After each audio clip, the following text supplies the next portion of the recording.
Right now for Israel, the bigger threat isn't Iran, it's Donald Trump. Because if Trump listens to Gulf states and chooses diplomacy, he could make a deal with Tehran, and that worries Tel Aviv. That's why Netanyahu went to Washington with fresh intelligence on Iran's military and missiles. The message is clear. These missiles threaten us. If the U.S. doesn't act, Israel may act alone. Israel says Iran has around 1,500 to 2,000 ballistic missiles left. Iran claims we could launch that number in a single strike. After December, Netanyahu stayed relatively quiet, partly because the U.S. doesn't want another Middle East war involving American troops. But when signals appeared that Trump preferred a deal, Netanyahu returned to the White House, signaling that Israel could strike independently. But here's the reality. Israel cannot sustain a prolonged, direct war with Iran without U.S. support. During the last 12-day escalation, the U.S. used a major share of its THAAD interceptors to defend Israel. First, it was the nuclear threat. Now it's ballistic missiles. Tomorrow they'll call for regime change. And Netanyahu is reportedly engaging senior military officials to reinforce the military option. The real question is, will Trump escalate or negotiate? What does America and Israel's attack on Iran mean? On the morning of February 28th, America and Israel launched another war on Iran. This one is bigger and more serious than those we saw last year.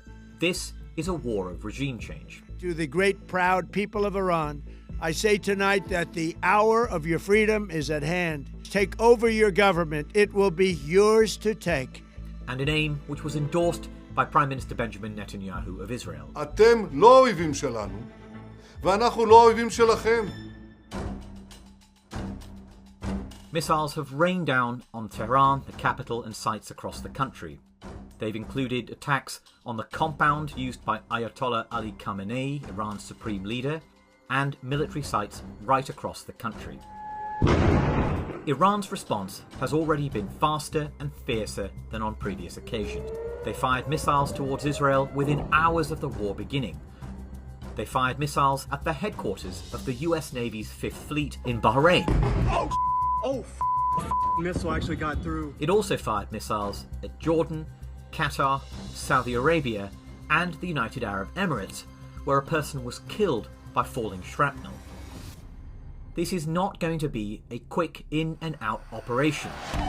This is likely to last for days as America and Israel pound the target list throughout Iran. What does this mean for the Iranian people? Well, they're unlikely to rise up while bombs are still falling on their streets. But when the dust settles, one of the key questions is how far these strikes will have weakened the Islamic Revolutionary Guard Corps, Iran's Praetorian Guard, and other parts of the repressive state security apparatus. Will they be able to contain and brutally suppress any mass protests that occur in the aftermath of this conflict, as they did a month ago? This is a decisive moment for a regime that has occupied a commanding position in the Middle East for nearly 40 years.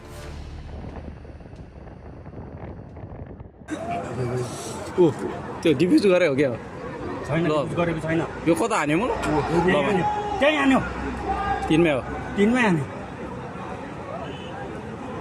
तिनमै हानिरहेको छ यार ओहो तिनमै हान्यो तिनमा हान्यो तिनमा हान्यो यार यही पनि हान्छ क्या यार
short time ago, the United States military began major combat operations in Iran.